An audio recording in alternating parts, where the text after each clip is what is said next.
Gloire à Dieu. Croyez-vous que le Seigneur va poser sa main sur nous ce matin? Amen. Gloire au Seigneur. Voilà, je suis vraiment heureux d'être parmi vous, à votre régional. Je suis vraiment honoré de participer à votre beau rassemblement. Il y a quelques jours en arrière, on était un peu déçus qu'il n'y avait pas la convention. Et puis comme je suis arrivé ici, j'ai vu tous les caravanes, voir tous les frères arriver, les frères serviteurs de Dieu. Alors mon cœur était dans la joie. On vit un psaume, mes frères. La parole de Dieu, elle est vivante. Et elle nous fait vivre un texte qui a 3000 ans. Psaume 133, on le chante, on le prêche. Il est agréable, il est doux pour des frères de demeurer ensemble. Parce que c'est là, c'est ici à Rennes, ce matin, que Dieu envoie sa bénédiction. Gloire au Seigneur. Alors je suis très honoré de prendre la parole parmi vous.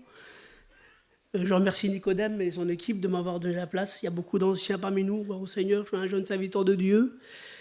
J'ai bien conscience que je suis démuni. Je n'ai pas les moyens de donner à chacun ce qu'il a besoin, mais j'ai la parole de Dieu. Gloire au Seigneur. Et on est rassemblés, pas autour d'un homme, mais autour d'un rassemblement. On est rassemblés autour de la parole de Dieu, autour du Seigneur. On l'a chanté. C'est lui qu'on a besoin. C'est dans ses bras, lui, qu'il faut se jeter ce matin. Il a les paroles nécessaires pour nous bénir, nous encourager, nous consoler, puis nous faire aller plus loin. Gloire au Seigneur. Alors avant de partager avec vous la parole de Dieu, j'ai un grand privilège, un grand honneur, c'est de prêcher devant mon professeur, Baalo. Je voudrais qu'il puisse prier pour moi, le Seigneur. Tu peux prier pour moi, Baalo? Tu peux prier pour nous? Gloire à Dieu. Gloire à Dieu.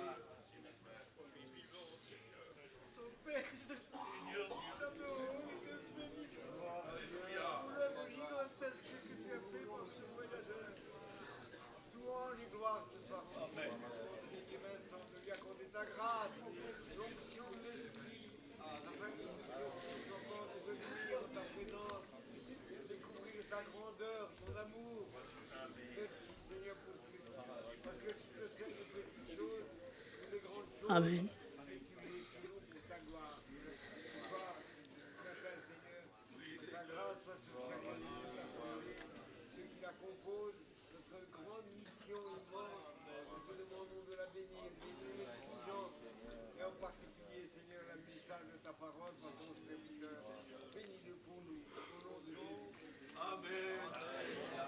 Gloire à Dieu.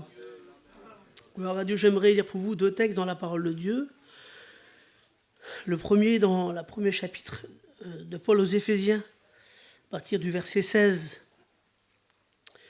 Je fais mention de vous dans mes prières, afin que le Dieu de notre Seigneur Jésus-Christ, le Père de gloire, vous donne un esprit de sagesse et de révélation dans sa connaissance, et qu'il illumine les yeux de votre cœur pour que vous sachiez quelle est l'espérance qui s'attache à son appel, quelle est la richesse de la gloire de son héritage qu'il réserve aux saints, quelle est envers nous qui croyons l'infinie grandeur de sa puissance, se manifestant avec efficacité par la vertu de sa force.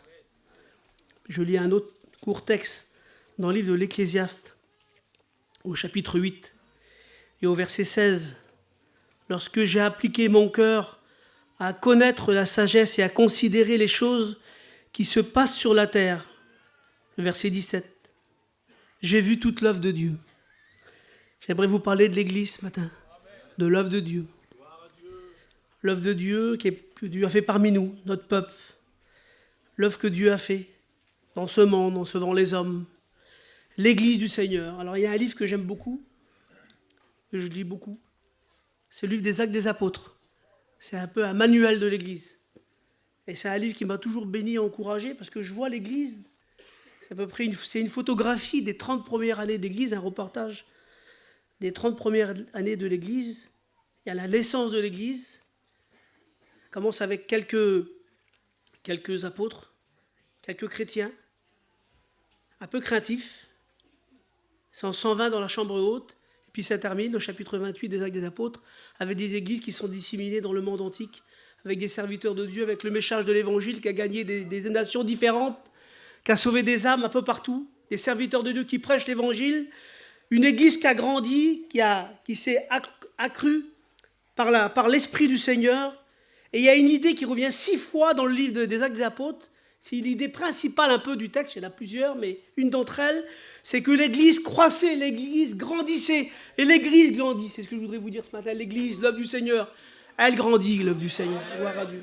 Alors j'ai remarqué, j'ai regardé un petit peu dans ce livre, et j'aimerais vous parler de ce que j'ai vu de l'Église dans les Actes des Apôtres. Vous allez m'aider les frères? Alors j'ai besoin des copains serviteurs de Dieu. Alors la première chose que j'ai découvert dans le livre des Actes des Apôtres, ce que vous savez tous, c'est que l'Église, c'est un miracle. Son origine, elle est miraculeuse. Et c'est le jour de la Pentecôte, une fête juive, où les Juifs venaient apporter les prémices de leur récolte à Dieu. Ce jour-là, les 120 qui étaient dans la chambre haute ont vécu une expérience extraordinaire. Les langues de feu se sont posées sur chacun d'eux. Ils se sont mis à parler des langues étrangères. C'était tellement important comme expérience que les gens qui étaient à Jérusalem, les Juifs qui étaient venus pour la fête, ceux qui étaient venus de loin, comme ceux qui étaient d'Israël, ont accouru en écoutant parler des merveilles de Dieu dans leur langue, étonnés, confus devant la grandeur de Dieu. Ils annonçaient un message merveilleux, c'était l'effusion du Saint-Esprit. Et l'apôtre Paul, l'apôtre de Pierre, quelque temps avant qu'avait renié Jésus, va commencer à prêcher l'évangile. Et 3000 âmes vont être touchées par le message de la parole de Dieu. Et c'est la naissance de l'Église. C'est un miracle, mes frères, je voudrais vous le dire, mes frères et sœurs, on le sait bien. Vous savez, le problème, c'est qu'on ne devrait jamais s'habituer au miracle. Et parfois, on s'habitue même au miracle. L'œuvre de Dieu, c'est un miracle. L'Église du Seigneur, c'est un miracle. Notre mission, c'est un miracle. Cette rencontre ici, c'est un miracle, mes frères. Notre vie, c'est un miracle. Et dit l'apôtre Paul, nous étions morts par nos offenses, il nous a rendus à la vie. Il dit, c'est par la grâce, par le moyen de la foi. Cela ne vient pas de vous, c'est le don de Dieu. Nous étions privés de la présence de Dieu, chacun d'entre nous. On était des pécheurs de ce monde. J'étais un misérable. J'étais dans le péché, dans la misère. Et Dieu m'a fait grâce. Il m'a réconcilié par Jésus-Christ. J'ai été un ennemi de Dieu par mon péché. J'ai été réconcilié plus que ça. Non seulement je suis devenu réconcilié, mais je suis devenu un enfant de Dieu. Il m'a donné un pouvoir. Il nous a donné chacun un pouvoir. Celui de devenir un enfant de Dieu. Nous sommes des enfants d'adoption, dit l'apôtre Paul. On a reçu un pouvoir merveilleux de pouvoir dire à Dieu qu'il est notre Père, nous qui étions autrefois des païens d'entre les nations. C'est un grand miracle d'être un chrétien. C'est un miracle merveilleux, la grâce de Dieu. Puis sa composition dans les Actes des Apôtres de l'Église, c'est un miracle. Parce que dès le début, l'Église n'est pas réservée à une élite. Au début, ce sont quelques Juifs qui ont accepté le message de Jésus. Mais dès l'effusion de la Pentecôte, dès la naissance de l'Église, c'est un message qui est universel. Tout de suite, on voit que l'Église se diversifie. Il y a plein de gens qui rentrent dans l'Église. Moi, j'ai fait un petit recensement. Il y a des Juifs, bien sûr. Parmi eux, des hommes du peuple qui n'ont pas d'instruction. Mais il y a aussi des prêtres. Il y a des Lévites. Il y a des gens de culture grecque. Il y a des pharisiens. Il y a des artisans. Il y a des gens qui ont côtoyé la royauté. Il y a des étrangers à un geôlier. Il y a un trésorier d'une ville. Il y a un ministre éthiopien. Il y a des philosophes grecs. Il y a des marchands, il y a des samaritains. Vraiment, l'Église, elle est variée. Et c'est ce qui fait la beauté de l'Église. C'est un miracle de Dieu. Qu'on peut être différents et qu'on peut ensemble, à même cœur, louer le Seigneur. C'est une grâce du Seigneur que les païens et les Juifs composent ensemble cette Église dès le début. C'est un miracle. D'ailleurs, c'est un des messages de la Pentecôte quand les apôtres, quand les 120 vont parler dans des langues étrangères. C'est un message pour nous. Ça veut dire que le message d'évangile, ce ne sera pas pour des gens en particulier, pas pour une race, une famille spéciale, mais ce sera pour le monde entier. Béni soit Dieu que notre mission a envoyé des missionnaires à l'extrémité du monde pour annoncer le beau message de l'évangile. C'est un mystère, dit Paul. Il dit, c'est un mystère caché au Fils de l'homme dans les autres générations. C'est que les païens sont cohéritiers et forment un même corps et participent à la même promesse. C'est étonnant. Les Juifs ne comprennent pas. Comment Dieu pourrait-il sauver des païens? Éphésiens 3.8, les dominations et les autorités dans les lieux célestes connaissent aujourd'hui par l'Église, par moi et par vous, mes frères et sœurs, la sagesse infiniment variée de Dieu. Il n'y a plus de barrières de langue, de famille ou de race. Dieu a abattu toutes les barrières et tous les murs. Nous sommes ensemble le corps du Christ. C'est un miracle de Dieu.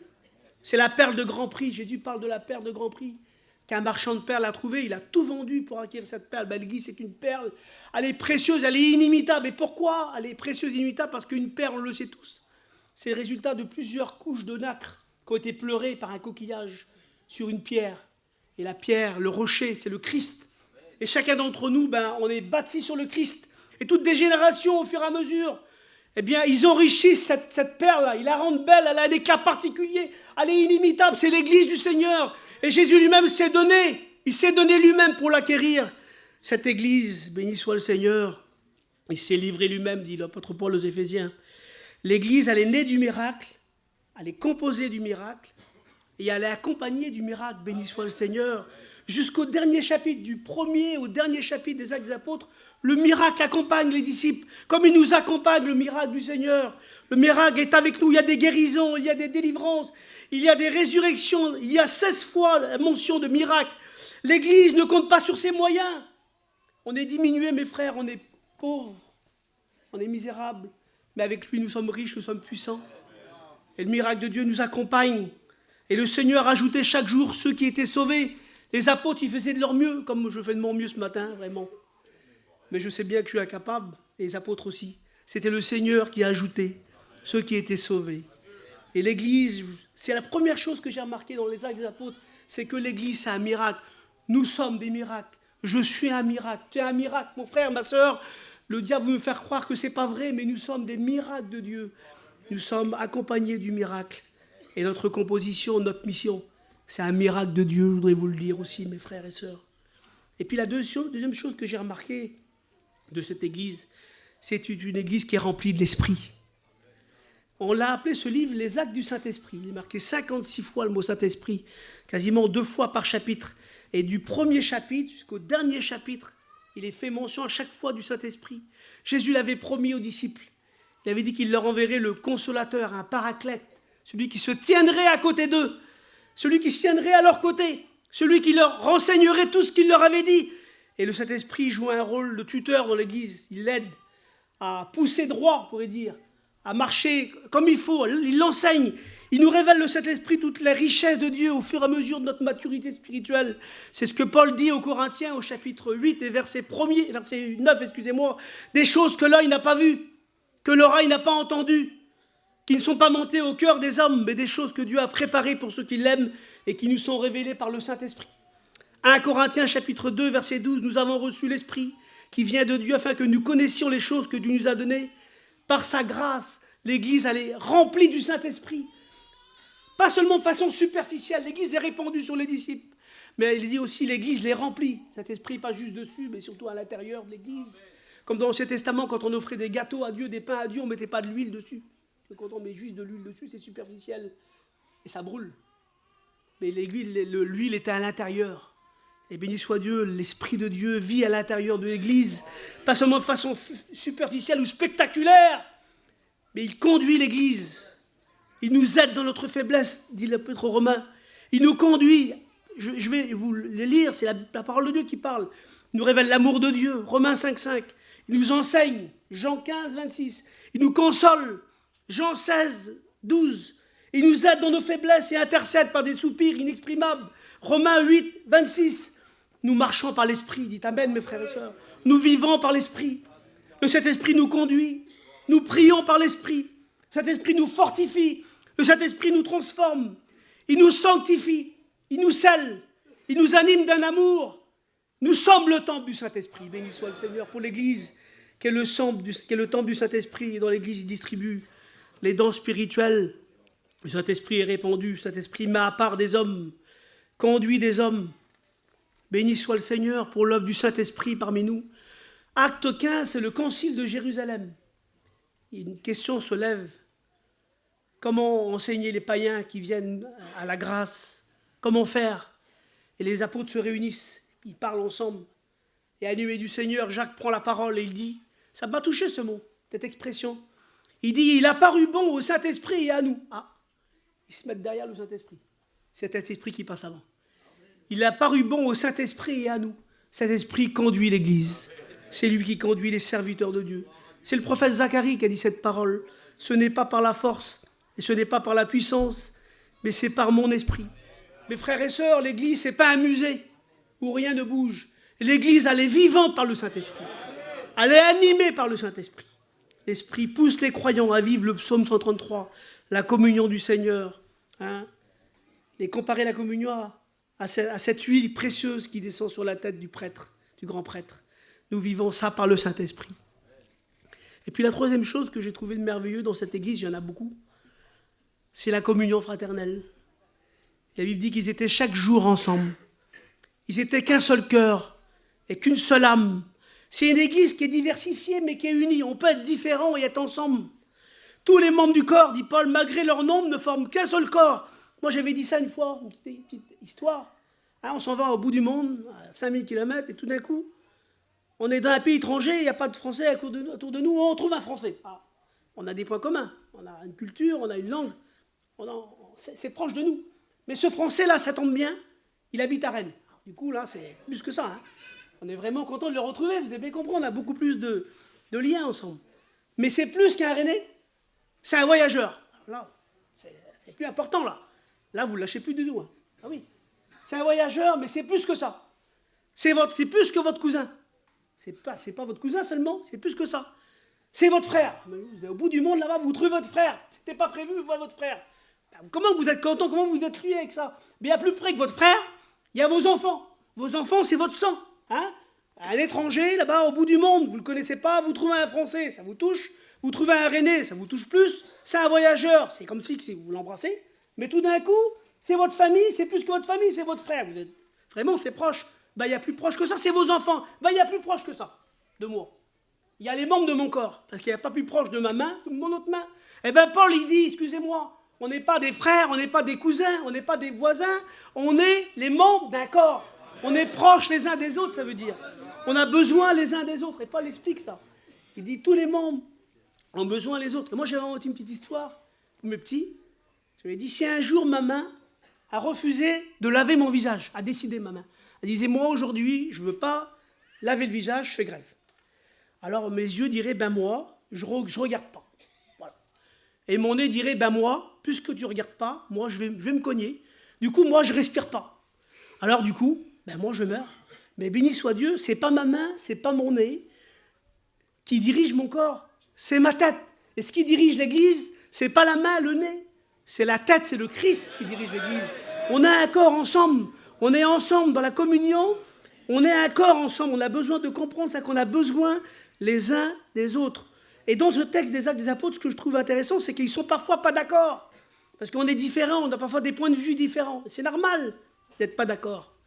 Mais il y a de l'amour ensemble. Et ça passe par-dessus les incompréhensions. Et on voit le résultat de la communion. Et il y a plein d'exemples, et je ne vais pas vous les citer parce que ce serait long. Mais on voit que quand ils sont unis ensemble, l'Esprit de Dieu descend.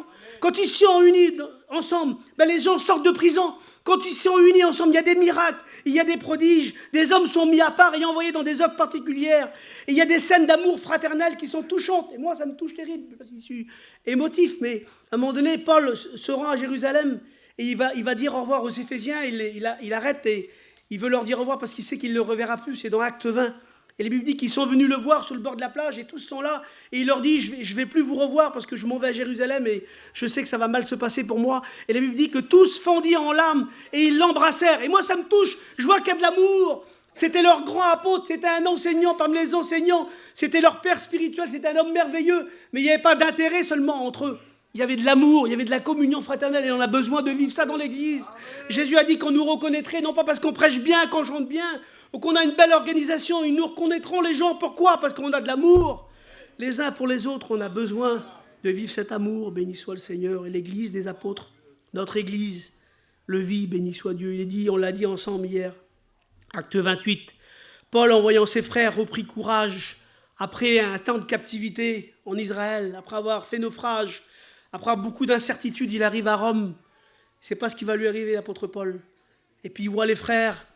Il est placé en résidence surveillée. Mais quand il voit les frères, il reprend courage. Quand on voit les frères, on reprend courage, mes frères. Le livre des juges, j'aime bien le livre des juges. Il nous met en garde contre la guerre fraternelle, contre la guerre fratricide. Je ne veux pas être négatif ce matin, mais je suis obligé de vous en parler. Et à un moment donné, il y a un épisode particulier. avec Jephthé. Jephthé qui est de Manassé. Et il va avoir une dispute avec les enfants d'Éphraïm. Et ils vont se disputer, se quereller, mais ce sont des frères. Éphraïm et Manassé, c'est les enfants de Joseph en fait. Ils sont très proches. Ils vont se battre ensemble.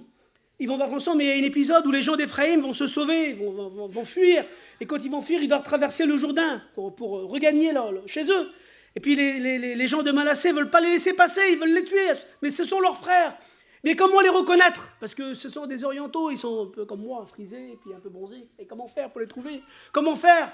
C'est des cousins, c'est des frères, comment faire pour les trouver? Ils ont trouvé une solution. Parce que l'autre, il ne dit pas le même mot. Il y a un accent qui est différent. Alors pour un accent, ils vont tuer 42 000 personnes. 42 000 hommes. Mais c'est pas possible, on peut tuer 42 000 hommes, 42 000 frères, pour un accent, pour un point de détail, ça veut dire. Et la Bible nous met en garde contre les guerres fratricides. Elle nous exhorte à vivre la communion du Seigneur ensemble, à nous comprendre. Vous savez, dans toutes les armées, il y a des hommes qui sont spécialement destinés à ramasser les blessés. Parce qu'il faut le dire, mes frères, il y a des blessés sur le chemin. Il y a des frères et des sœurs qui sont blessés par la vie, par les circonstances difficiles. Et nous, les frères, on est là pour les ramasser, béni soit le Seigneur. J'ai appris qu'au XIXe siècle, on a recréé la langue hébreu. On en a fait une langue vivante parce que c'était une langue qui était uniquement religieuse pendant des siècles. Et quand on l'a recréé, les grammairiens, il y a des mots qui n'existaient pas, ils ont dû créer des nouveaux mots. Alors on cherchait un mot pour le mot infirmière, sauf que infirmière, ce n'est pas marqué dans la Bible. Alors je ne sais pas qui a eu l'idée ça, je ne sais pas si c'est Eliezer Ben Yehuda. Mais en tout cas, on a dit que infirmière, ce serait sœur. Et aujourd'hui en Israël, pour dire une infirmière, on dit le mot sœur. Un infirmier, c'est un frère. Un frère, c'est quelqu'un qui vous ramasse. Un frère, c'est quelqu'un qui ne vous laisse pas dans le problème. Un frère, c'est quelqu'un qui s'arrête et qui se pose sur vous et qui vous donne la main. On est des infirmiers ensemble. C'est la communion fraternelle, elle est composée dans le psaume à la rosée de l'Hermont. J'ai pensé une fois, la rosée de l'Hermont, c'est tout au nord, l'Hermont. C'est les neiges un peu éternelles d'Israël, il y a un peu de neige. Puis ça désaltère les monts de Judée, les montagnes de Judée. Les montagnes de Judée, c'est très sec, c'est très aride.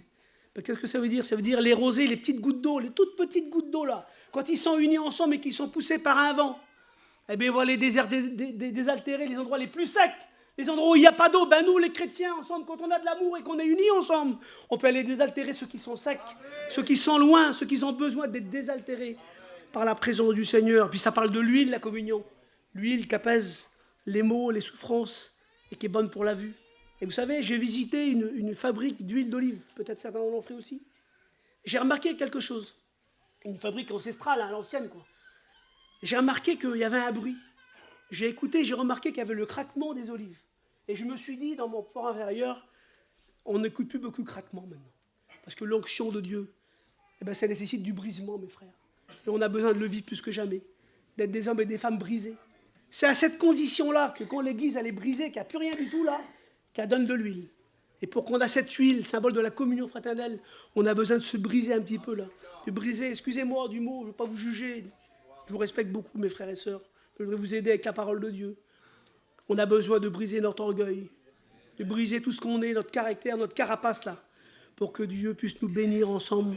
Vive la communion, quel privilège, quelle grâce. Dans le monde, c'est compliqué. Dans le monde, c'est un handicap d'être différent. Mais dans l'œuvre du Seigneur, c'est un privilège et c'est une grâce. Moi, j'aime bien dire ça, c'est ma petite parabole à moi. Je dis des fois, les garçons, on est comme une boîte d'outils. Voilà, la boîte d'outils, le Seigneur, il sert de chacun des outils différents. S'il y aurait que des tournevis dans une boîte d'outils, moi je ne suis pas trop bricoleur, les frères ils savent que j'ai aucun outil. Mais si j'aurais qu'un tournevis, je serais vraiment embêté. Je ne serais pas à réparer mes petites affaires. On a besoin aussi peut-être d'une clé de 12, d'une clé de 13, d'une clé de 10, je ne sais pas moi, toutes ces clés sont nécessaires. Alors, peu importe ce qu'on est ce matin, on doit comprendre qu'on est tous ensemble dans l'œuvre du Seigneur et qu'on a tous notre place et qu'on doit être ensemble dans la communion, béni soit Dieu. Et puis ce que j'ai remarqué aussi, et ça m'a beaucoup touché, c'est que dans cette église-là, il y a de la discipline et il y a de l'enseignement. Alors je me suis dit au premier abord, il y a quelques années, j'ai lu les Actes des Apôtres, je me suis dit, on pourrait être indulgent. On pourrait dire, bon Seigneur, voilà, l'église elle vient de naître là. Bon, c'est vraiment le début, peut-être qu'on pourrait être indulgent en disant, on ne va pas quand même mettre trop de limites, trop de barrières, ça va être compliqué pour eux, Zinda, on ne va pas trop être pointilleux. Et pourtant, je vois que dès le début, pas du tout. Il n'y a pas du tout il y a de la discipline, il y a de l'ordre. Parce que la Bible dit que Dieu n'est pas un Dieu de désordre, mais un Dieu de paix. Et il y a une structure qui est mise en place. Et la structure, elle est pour la bonne marche de l'Église, justement. Il y a des ministères qui sont établis dans toutes les œuvres. Ce n'est pas n'importe qui prêche, par exemple. On voit qu'il y a l'institution des diacres, au chapitre 6. On voit que les anciens sont les garants du bon enseignement. Il y a un réveil qui se passe là-bas, en Samarie. Hop, les anciens, ils vont là-bas pour voir qu'est-ce qui se passe. On se renseigner, prendre des renseignements. Est-ce que tout a été bien enseigné? Et à un moment donné, il y a des gens qui ont été baptisés du baptême de Jean, c'est à Éphèse. Et Paul arrive là-bas, il dit, alors, vous ne connaissez pas le baptême du Saint-Esprit? Ben non. Mais de quel baptême avez-vous été baptisé? Eh bien, du baptême de Jean. La Bible dit que Paul, il les rebaptise. Ah, il faut que ça marche. Il y a un bon enseignement. Et béni soit Dieu, dans l'Église, il y a un enseignement. Et son enseignement, c'est la parole de Dieu. Béni soit Dieu. C'est la clé de la réussite. C'est une des clés des réussites de l'Église. D'ailleurs, on les connaît. Acte 2, 47. L'enseignement des apôtres, la communion fraternelle, la fraction du pain et la prière. C'est les 4 bases de l'Église. L'enseignement des apôtres, l'enseignement qu'on a reçu, mes frères, on le garde. C'est la parole de Dieu. Moi, j'aime bien j'ai dit cette petite histoire. J'ai déjà fait cette expérience. Chez nous, j'ai monté un petit hangar, enfin une petite cabane plutôt, pas grand. Et puis, j'ai voulu monter une petite cabane pour mon père, Zinda. Et puis, moi, je ne veux pas travailler. Je vous le dis en vérité, je suis vraiment maladroit. Mais je voulais faire plaisir à mon père. Alors, j'ai été l'acheter la petite cabane en tôle, là. J'ai pris la notice, parce que je me suis dit, en fin de compte, il y a quelqu'un qui a créé cet hangar-là, et qu'il a mis une notice, et je suis sûr que si je suis la notice, à la lettre, j'arriverai, malgré ma maladresse, à construire cet hangar comme il faut. Alors j'ai été chercher ce que j'ai besoin comme outil. Les gens sont venus chez moi, ils ont voulu me donner des conseils comme toujours. Tu ne devrais pas mettre le boulon là, c'est pas la peine que tu mets ça. Je lui ai dit, écoutez, vous me laissez tranquille, je veux que personne me parle, je veux faire tout seul, c'est moi qui fais tout seul. Eh bien écoutez, voir, ça fait plusieurs années, peut-être 5-6 ans, si vous venez chez nous à Paris, je vous la montrerai, elle est encore debout. Il y a tombé du vent, il y a eu de la pluie, il y a eu tout ce que vous voulez. Elle est encore debout, vous savez pourquoi? Pas parce que je suis un bon bricoleur, mais parce que j'ai respecté la notice à la lettre. Et moi, j'aimerais vous dire, c'est ma petite parabole, on a une notice, c'est la parole de Dieu. Si on veut réussir, eh ben faisons comme la notice dit. Ne cherchons pas ailleurs, mes frères, c'est pas la peine. On n'a rien besoin d'inventer. Et ça me touche beaucoup de voir que l'Église, dès le début, il y a un enseignement qui est assuré. D'ailleurs, l'enseignement, je crois qu'il y a 16 occurrences à l'enseignement. Il persévérait dans l'enseignement des apôtres. Béni soit le Seigneur pour l'Église qui vit l'enseignement. Et dans notre mission, béni soit Dieu, on a reçu cet enseignement. On a appris à vivre dans la discipline. On a le respect des anciens. On le voit dans la parole de Dieu. Il y a des difficultés, il y a des problèmes.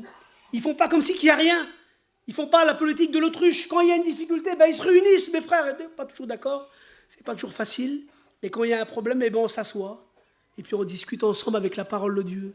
Et Dieu nous aide, béni soit Dieu. La 5e chose que j'ai vue d'intéressant dans le sujet de l'Église, dans les Actes d'Apôtres, c'est une Église qui a de la souffrance et qui est dans le combat. Je ne vous apprends rien, mes frères. Hein, et là aussi, quand au début j'ai lu les Actes d'Apôtres, il y a quelques années, bon, on aurait pu être naïf et se dire, voilà, c'est le début de l'Église, Seigneur. Hein. Bon, c'est le début de l'Église, Seigneur, tout va bien aller. Voilà, tu viens de les sauver, c'est merveilleux. Tout va aller comme sur des roulettes. Il n'y a pas de problème, quand même. Il y a plus fort qu'avec eux, d'accord? C'est Jésus qui est avec eux. Ils ont une mission, c'est d'évangéliser le monde. Ils vont avoir aucun problème, tout va bien se passer, il n'y aura jamais de misère. Comme quand le peuple d'Israël sort d'Égypte, on dit il sort d'Égypte, c'est quand même Dieu qui les a fait sortir d'Égypte par sa main. Il a quand même arraché des mains de Pharaon, il a quand même ouvert la mer. Tout va bien se passer maintenant. Ben, on se rend bien compte que tout ne se passe pas si bien que ça. Parce que Jésus l'a dit lui-même. Il a dit il va pleuvoir ou le soleil va se lever sur les bons, sur les méchants. Et malheureusement, la vie ne nous fait pas de cadeaux. Et dans cette église-là, ben, je vois de la souffrance, je vois des combats, je vois des difficultés. Et Paul a dit ça, il nous a avertis en disant que ceux qui veulent vivre pieusement ben, seront persécutés. Et Paul, il parle aux disciples, et il leur dit, il les exhorte en disant il faut persévérer, parce que c'est par beaucoup de souffrance et par beaucoup de difficultés que parfois nous allons entrer dans le royaume des cieux. Et c'est pas nouveau en fait, la Bible en parle beaucoup. Et Paul a une expression qui me touche, c'est dans 2 Corinthiens chapitre 7 et verset 5. Il dit il y a des luttes au dehors et des craintes au dedans. Il y a des luttes au dehors parce qu'ils ont des combats au dehors, parce qu'il y a les autorités qui sont contre eux, parce qu'il y a un monde autour d'eux qui est plein de péchés, comme aujourd'hui, qui est plein de misère et qui voudrait les éloigner de la foi, les contrarier. Il y a des craintes au dedans parce que c'est pas toujours simple. Il y a des fois des conflits internes, il y a des incompréhensions, il y a des a priori, il y a des mauvais enseignements parfois qui sont donnés. Et Paul dit ça, tandis que nous sommes dans cette tente, nous gémissons accablés. Il n'y a pas de vie chrétienne sans combat, mes frères, vous le savez bien, je ne vous apprends rien. La vie chrétienne, c'est aussi un combat. Il y a des moments difficiles. Il y a un beau texte que j'aime bien, c'est dans le livre des Cantiques des Cantiques. Il s'agit de la bien-aimée qui cherche son bien-aimé. Elle le dit au chapitre 5 et verset 7. Les gardes qui font le tour de la ville m'ont rencontré. Ils m'ont frappé. Ils m'ont blessé. Ils ont enlevé mon voile, c'est-à-dire qu'ils m'ont déshonoré ou se sont moqués de moi. Celle qui cherche son bien-aimé, à les moquer, à les blesser. Mais ces souffrances n'altèrent pas sa recherche. Et nos souffrances n'altèrent pas notre recherche du Seigneur. Notre espérance reste entière. Il y a une belle histoire que j'aime bien, c'est l'histoire de Ruth. Vous connaissez cette histoire. Et je ne voudrais pas m'étendre pour vous raconter entièrement, mais c'est une belle histoire. Cette femme qui était une étrangère, qui est venue vivre une expérience merveilleuse, rentrer dans le plan de Dieu, dans le pays d'Israël avec sa belle-mère, elle a perdu son mari. Et c'était une glaneuse. Mais à un moment donné, elle a une porte d'espérance qui s'ouvre. Et glaner, c'est pas facile. Glaner, c'est aller dans les endroits où personne ne va. C'est se blesser, s'écorcher parfois dans les ronces, dans les murs, aller dans les endroits un peu escarpés. C'est aller ramasser les miettes, c'est ça glaner. À glaner avec difficulté. Parfois, il faut dire la vérité, on a l'impression de glaner. C'est-à-dire de ramasser des miettes. On a l'impression de faire beaucoup d'efforts pour pas grand-chose. Et parfois, on est blessé, on est écorché par la vie, on est blessé. Mais je veux dire que cette femme-là avait une espérance. C'était de devenir propriétaire de tous les champs dans lesquels elle travaillait. Et béni soit Dieu, nous avons une espérance, nous aussi. Aujourd'hui, on glane, peut-être que c'est difficile, peut-être qu'on est blessé par la vie. Mais nous avons une grande espérance, c'est que Jésus va venir bientôt.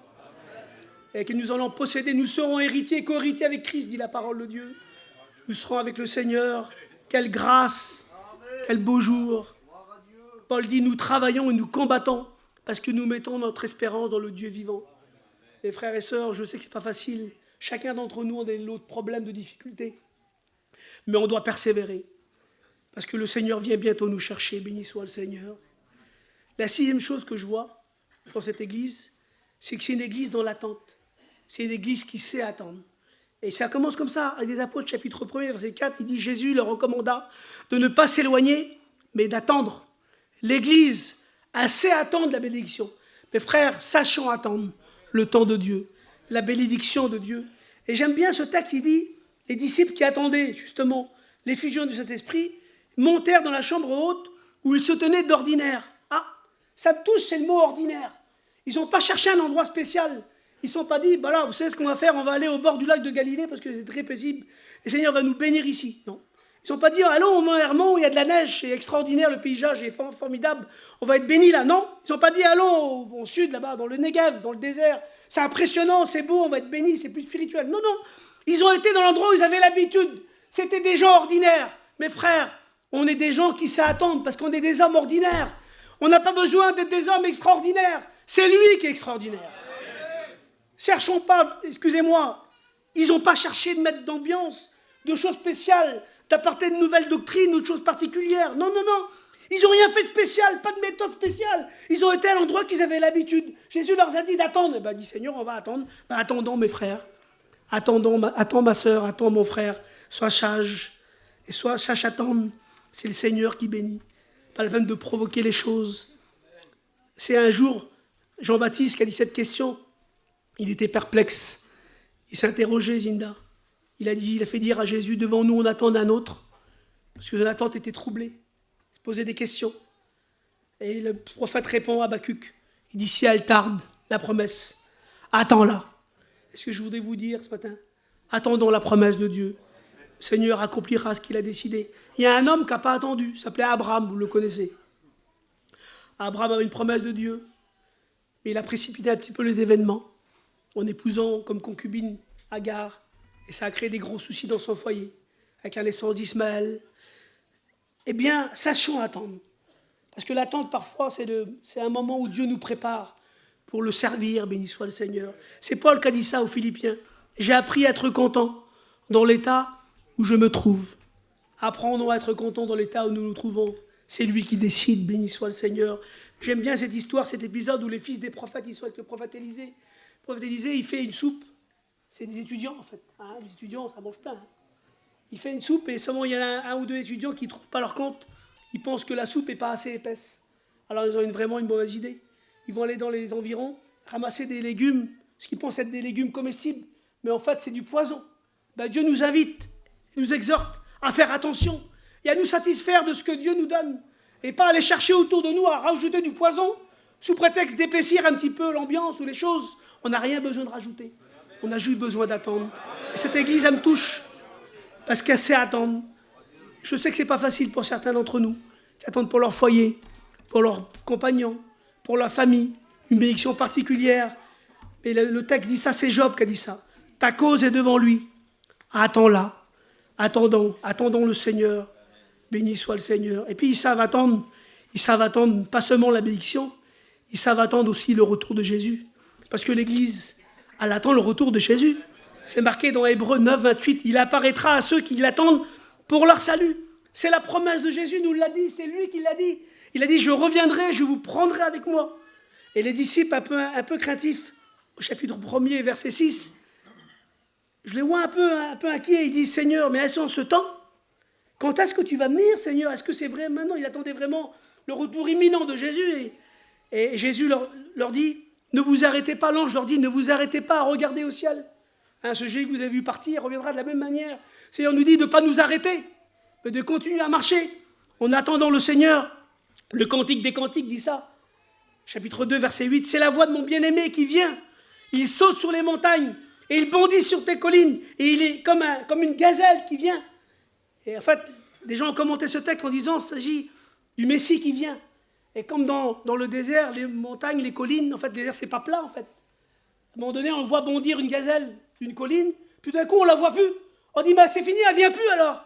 Puis d'un coup, de nouveau, elle fait un autre bond. Mais ce coup-ci, il est plus près que la dernière fois. Et des gens ont commenté ce texte en disant, c'est le Messie qui vient, par bond prophétique. Une prophétie s'accomplit, tout d'un coup, le temps passe, on dit, mais le voit plus, il vient plus le Seigneur. Alors c'est pas vrai, tu viens plus, Seigneur. Et tout d'un coup, une autre chose s'accomplit. Oui, Seigneur, oui, il est vraiment là. Il vient vraiment, le Seigneur vient, mes frères. C'est sa promesse. Je le crois de tout mon cœur. Vous le croyez aussi? C'est notre espérance. Et chapitre 5 du livre des Cantiques, la Sulamite, elle l'a attendu tellement longtemps. Zinda, le texte dit, quand il vient et qu'il frappe à la porte, a dit à son bien-aimé, j'en vais ma tunique. Comment la remettrai-je? Alors on peut interpréter de la façon la tunique. Symbole du témoignage, je ne sais pas. Elle dit, j'ai lavé mes pieds. On va dire, j'ai enlevé mes chaussures. Peut-être symbole du zèle. Je ne vais pas ressalir mes pieds. Elle s'est un peu endormie. Et elle dit, de mes mains, quand j'ai voulu ouvrir la route, la porte, de mes mains a dégoûté la myrrhe. La myrrhe, c'est un produit de beauté. Et quand on la met sur ses mains, forcément, ça glisse un peu. Du coup, on perd du temps. Que Dieu fasse que quand il revient, le Seigneur, on n'ait rien sous nos mains qui nous empêche de lui ouvrir. Qu'on soit prêt pour partir avec lui. Que rien ne nous embarrasse. Qu'on ne quitte pas nos chaussures, notre tunique. Il dit, Paul, nous soupirons en nous-mêmes. Vous soupirez, vous, frères et sœurs, après le retour du Seigneur? Je vais vous raconter une expérience que j'ai faite il y a des années en arrière. Il y a 15 ans de ça, j'ai ma femme qui est tombée gravement malade. On a passé vraiment des moments compliqués, un hiver difficile. Puis je me trouvais à la convention avec les frères. Et puis les frères ont parlé du retour de Jésus. Et moi, j'ai dit, Seigneur, vraiment, je voudrais que le Seigneur revienne. Mais le Seigneur, il sait que dans mon cœur, quand j'ai dit ça, le Seigneur, il sait que c'est vrai. Je disais ça pour être débarrassé. Et le Seigneur, il m'a repris tout de suite à l'instant. Cet esprit m'a parlé dans mon cœur. Il m'a dit, t'es un égoïste. Tu dis ça pour plus avoir de problème, toi. Pourquoi tu veux que je revienne? Pour être avec moi ou pour plus avoir de problème? Mes frères et sœurs, on doit attendre le Seigneur, il vient bientôt. Et on sera avec lui, ce sera merveilleux. Pas pour être débarrassé. Paul, il dit, je voudrais m'en aller, mais je suis pressé de rester avec vous. Je suis embarrassé parce que je sais que vous avez besoin de moi pour annoncer l'évangile. Et en même temps, ce serait mieux pour moi que je m'en aille. Mais il dit, je fais ce que Dieu veut. Que Dieu fasse qu'est-ce qu'il veut, mes frères. Le Seigneur viendra quand il voudra, nous ne tracasserons pas de ça. J'ai l'impression, quand je lis les actes d'apôtres, il me semble, c'est comme ça que je le vois, peut-être que c'est maladroit d'exprimer comme ça, mais j'ai l'impression qu'il se gratte un peu la tête. Il dit, Seigneur, alors tu viens quand? Alors quand est-ce que tu vas venir? Et le Seigneur dit, mais l'ange leur dit, il ne faut pas vous arrêter à regarder au ciel, à faire des pronostics. Non, ne faites pas tout ça.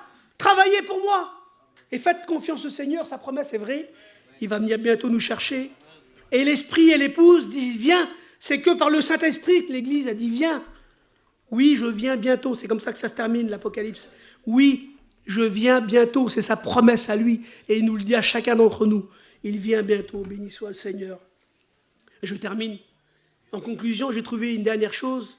J'ai trouvé que l'Église a triomphe. Et ça m'a beaucoup réjoui, mes frères. L'Église a triomphe de tout. Elle est empêchée, elle est contrariée, elle est combattue. On les met en prison, on les frappe, on les chasse.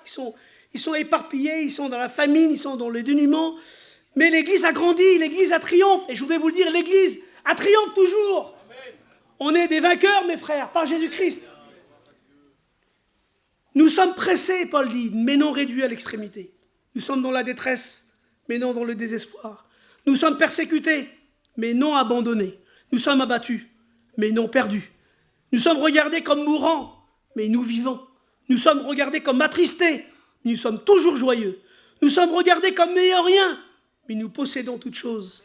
Mes frères, il est dit dans le livre des Proverbes, chapitre 31, c'est un titre de l'Église. La femme vertueuse, elle se rit de l'avenir. Elle se réjouit de l'avenir. Pourquoi? Parce que son avenir est dans la gloire du Seigneur. Et il y a ce texte que j'aime bien de l'Apocalypse, chapitre 21, verset 9, et je termine avec ça. C'est l'ange qui parle à Jean. Jean, c'est le dernier des apôtres qui reste, qui écrit l'Apocalypse. Tous les autres apôtres sont morts. Il est sur une île exilée à Patmos. Il n'a sans doute pas beaucoup de contact avec ceux du dehors. C'est là qu'il écrit l'Apocalypse. Et l'ange lui dit, viens, je te montrerai l'épouse, la femme de l'agneau. Alors moi, ma réflexion, c'est celle-là. Je me dis, s'il y a quelqu'un à cette époque-là qui connaissait l'Église, c'est Jean. D'accord? Parce que tous les autres, ils sont décédés. Jean, il a connu, c'était un jeune garçon. Il a connu l'Église avant qu'elle existe déjà. Il mettait sa poitrine sur le cœur de Jésus. Il a vécu toutes ces belles choses avec le Seigneur, toutes ces belles expériences. Il a vécu la Pentecôte, il a vécu toute l'expansion de l'Église, toutes ces choses merveilleuses. Il a tout vu, tout ça. Et puis à ce moment-là, je ne sais pas quel est son état d'esprit. Je suppose qu'il se sent un peu diminué. Il est âgé en âge. Les chrétiens se cachent. On est 20 ans après la destruction du temple. Le temple de Jérusalem a été détruit.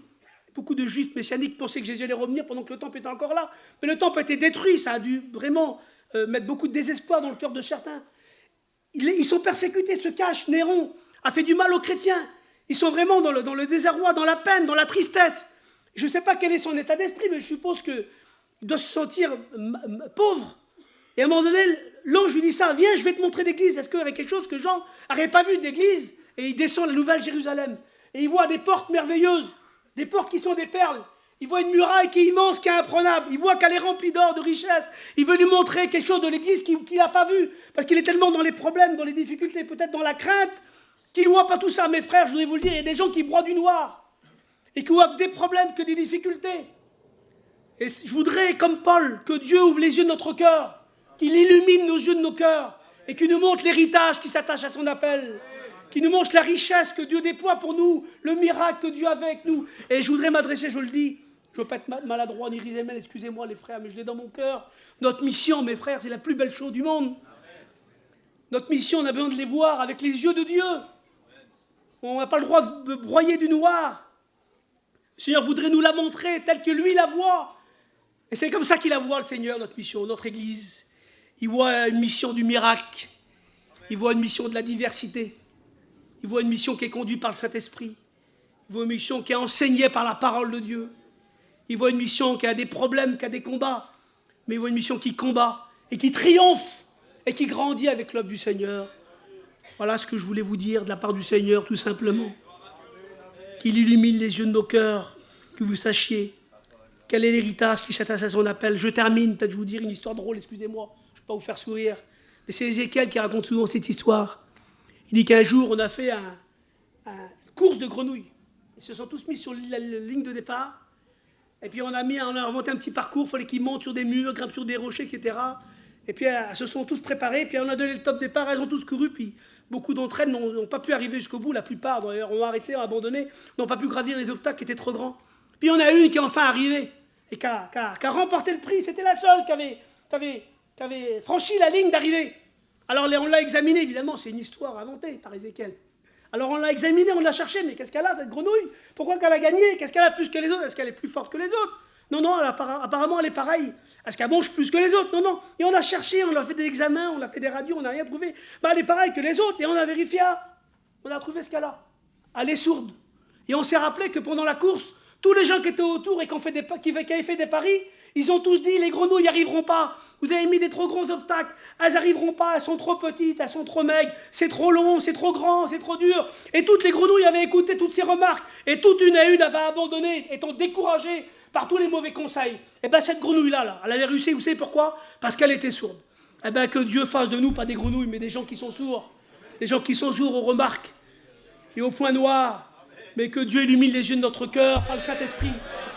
Et qu'on voit la beauté de la grâce qu'on a. Mes frères, quel privilège. Vous ne vous rendez pas compte le privilège qu'on a d'être là ici ensemble avec des frères de pouvoir louer le Seigneur, adorer le Seigneur ensemble. Il va se passer des choses merveilleuses, j'en suis convaincu. Il va y avoir des bénédictions, des guérisons. Des gens vont se donner à Dieu. Des frères vont être encouragés dans le ministère. J'en suis certain. Que Dieu nous aide. Que Dieu nous aide. Mes frères, je termine. Peut-être je dis beaucoup, je termine, mais c'est vrai. Cette église-là, on dit des fois, c'est l'église primitive. Moi, j'ai horreur de ce terme. Je trouve qu'il est dégradant. Primitif, c'est-à-dire sauvage. Mes frères, cette église-là, c'est nous. C'est pas une autre église que nous, ça. Nous, on est cette église-là. Tout ça, on le vit, nous. Soyons encouragés ce matin, béni soit Dieu. Dieu nous a fait la grâce, le privilège de faire partie de cette église. Je pense qu'on peut louer le Seigneur. On prie ensemble le Seigneur. Seigneur, merci. Mais ta parole, elle me monte. Seigneur, c'est mon église.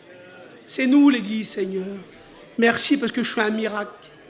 Tu m'as sauvé par ta grâce. Tu as fait de nous des